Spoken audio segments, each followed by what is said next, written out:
Praise the lord. పునరుద్ధానుడైన యేసుక్రీస్తు నామంలో మీ అందరికీ నా శుభాభివందనాలండి. బాగున్నారా? యేసయ్య మీ అందరినీ ఆశీర్వదించును గాక. అనుదిన వాత్సల్యత అనునేటి వాక్య ధ్యానాంశాన్ని ఉదయకాలం ధ్యానించుకుందాం రండి. పరిశుద్ధ బైబిల్ గ్రంథములో నుంచి మొదటి రాజుల గ్రంథం 18వ అధ్యాయము 38వ వాక్య భాగాన్ని నేను చదువుతాను. వీలైతే బైబిల్ తెరిచి వాక్యాన్ని గమనించండి. అతడు ఇలాగూ ప్రార్థన చేయుచుండగా యెహోవా అగ్ని దిగి దహన బలి పశువులను, కట్టెలను, రాళ్లను, బుగ్గిని దహించి కందకమందున్న నీళ్లను ఆరిపోచేసెను. యేసయ్యకి మహిమ కలుగును గాక. ప్రియమైన దేవుని బిడ్లారా, అది ఏలియా కాలం. ఏలియా కాలంలో ప్రజలు ఎలా మారిపోయారంటే అందరూ కూడా భూ సంబంధమైన వ్యక్తులుగా మారిపోయారు. కానీ ఏలియా ఒక్కడే దేవుని పక్షాన నిలబడి వారితో ఒక యుద్ధం జరుగుతున్న సమయంలో వారి ఎదుటే మోకరించి ఆకాశం వైపు 2 చేతులెత్తి ఇలాగూ ప్రార్థన చేశాడు. అప్పుడు ఆకాశం నుండి అగ్ని దిగి యేసయ్యకి మహిమ కలుగును గాక. ఈ రోజున నీ జీవితంలో ప్రార్థన అనే మాట కరువైపోతుంది, విసుగైపోతుంది. ప్రార్థన అనగానే నడువు నొప్పి వస్తుంది, ప్రార్థన అనగానే తలనొప్పి వస్తుంది, ప్రార్థనకి వెళ్ళాలి అంటేనే ఆయాసం పాయాసంగా మారిపోయింది. చూసారా బిడ్లారా, ఈ ఉదయకాలము దేవుడు నీతో మాట్లాడుతున్నాడు, నీ కుటుంబంతో మాట్లాడుతున్నాడు. 10,000 మంది దండెత్తి మన మీదకి వచ్చినా ఎందుకు మనకు భయం లేదు, అపాయం లేదు, ధైర్యంగా ఉన్నామంటే ఏ ఇంట్లో ప్రార్థన ఉంటుందో, ఏ వ్యక్తిలో ప్రార్థన ఉంటుందో, ఎక్కడ ప్రార్థన ఉంటుందో అక్కడ అగ్ని వంటి దేవుడు ప్రాకారంగా ఉంటాడంట. అగ్ని వంటి దేవుడు వారికి కవచంగా ఉంటాడంట.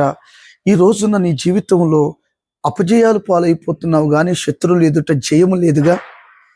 ఎక్కడ చూసినా కూడా అపజయాలే. వ్యాపారంలో అపజయమే, పిల్లల విషయంలో అపజయమే, కుటుంబంలో అపజయమే, వెళుతున్న చోట అపజయమే. అపజయాల మధ్యలో నువ్వెందుకు కృంగిపోయి వేసారిపోతున్నావు? నేనంట ఈరోజు ఈ వాక్యం విన్న తర్వాత కాస్త మోకరించి నువ్వు ప్రార్థన చేసుకోగలిగితే ఆయన నిన్ను ఉన్నత శిఖరాలు మాత్రమే కాదు, నీ శత్రువుల ఎదుట నీకు అగ్ని స్తంభంగా నా దేవుడు దిగి వచ్చును గాక. అయితే అక్కడ ఉన్న ఆ చుట్టూతో ఉన్న వారి ద్వారా ఆడ జరిగిన సందర్భం మీరు ఎరుగుదురు కదా. అదంతా ఇప్పుడు నేను చెప్పలేను గనుక ఆ శత్రువుల మధ్యలో నేను ప్రకటిస్తున్న దేవుడు నిజదేవుడు అని తెలియడానికి ఆ ఒక్కడే రోషంగా నిలబడి అగ్నిని దించాడు. దీన్ని బట్టి నీకేమర్థమవుతుంది? ఎవరు రోషం కలిగి ఉంటారో, ఎవరు భారం కలిగి ఉంటారో, ఎవరు దేవుని పక్షాన నిలబడతారో, ఎవరు దేవుని కొరకు నిలబడతారో వారి కొరకు నా ప్రభు మహిమలో నుంచి దిగి వచ్చును గాక. దేవుని బిడ్డలారా, ఈ వాక్యం విన్న తర్వాత నీ జీవితంలో దేవుని కొరకు నిలబడడం నేర్చుకో, దేవుని పక్షాన నిలబడడం నేర్చుకో. నిశ్చయముగా దేవుని పక్షాన ఉంటే, దేవుని కొరకు నువ్వు నిలబడితే, దేవుని కొరకు నువ్వు భక్తి చేస్తే గగనమును చీల్చుకొని నీ కొరకు రాబోతున్నాడు.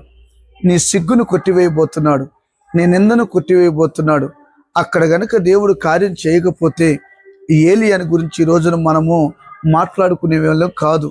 దేవుని బిడ్డలారా, ఏ విషయాల్లో నువ్వు కృంగిపోయావు, ఏ విషయాల్లో నువ్వు వేసారిపోతున్నావు, దేవుని కొరకు నువ్వు ఎందుకు బ్రతకలేకపోతున్నావు, ఎందుకు దేవుని కొరకు నువ్వు భక్తి చేయలేకపోతున్నావు, ఎందుకు రోషంగా నువ్వు ఉండలేకపోతున్నావు? ప్రకటన పుస్తకంలో అందుకేనే కదా చెప్పాడు, వెచ్చగానైనా ఉండు, చల్లగానైనా ఉండు, కానీ నులివెచ్చని స్థితిలో నువ్వు ఉండకూడదు అని వాక్యం సెలవిస్తుంది. దేవుని బిడ్డ, రోషం కలిగి నువ్వు భక్తి చేయి. ఆయన ఎవరో తెలుసా? రోషం కలిగిన దేవుడు. ఆయన ఎవరో తెలుసా?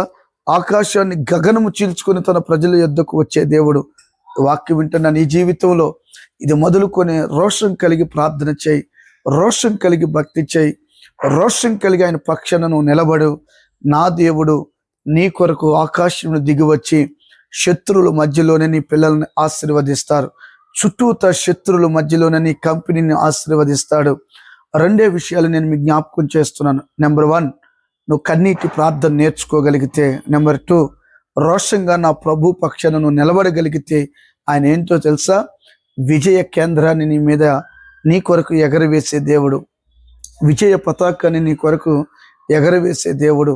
నీ కుటుంబాన్ని జనులందరికీ ఒక లైట్ హౌస్గా, జనులందరికీ ఒక దీప స్తంభముగా నా దేవుడు నిలబెడతాడు.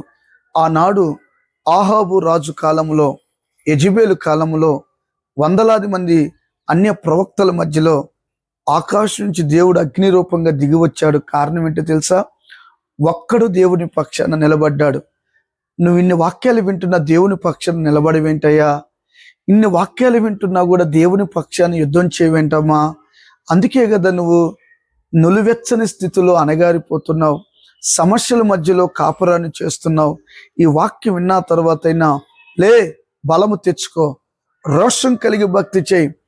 వాక్యం అంటుంది, దేవుని మాటలు విన్నప్పుడు మా గుండెలు మండలేదా?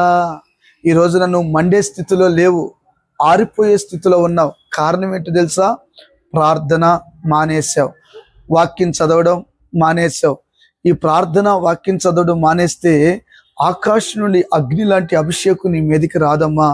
తల్లి, ఈ వాక్యం విన్న తర్వాత దేవుని కొరకు నడుం కట్టుకొని బ్రతకండి. దేవుడు ఆకాశం నుండి దిగి వచ్చి ఆ కందకాన్ని అగ్నితో కాల్చేశాడు. ఆకాశం నుండి దిగి వచ్చిన దేవుడు శత్రువులను నీ కళ్ళ ముందే అపజయాలు పాలు చేసి నీకు జయాన్నిచ్చి, నువ్వు వెళుతున్న చోటెల్లా జయం అనుగ్రహించి నీ ద్వారా మహిమను యేసయ్య పొందుకును గాక. మేఘస్తంభంగా, అగ్నిస్తంభంగా ఇశ్రాయేలు ప్రజలకు తోడున్న దేవుడు మీకు, మీ కుటుంబానికి తోడై ఉండును గాక. ఆమేన్. తలలు వంచండి, చిన్న ప్రార్థన. ప్రేమ కలిగిన మహాపరిశుద్ధుడా, జీవము కలిగిన దేవుడా, ప్రార్థన నేర్చుకోవాలని, ప్రార్థన చేయాలని, అయ్యా మండించబడాలని మీరు మాట్లాడారు. ఈ రెండు అనుభవాలు కలిగి ఉంటే అగ్ని స్వరూపుడుగా దిగివచ్చి శత్రువుల మధ్యలో కార్యం చేస్తానని చెప్పావు. అలా జరిగించి అక్కడికి సిద్ధపరచమని యేసు నామమున అడుగుచున్నాము తండ్రి. Amen, amen.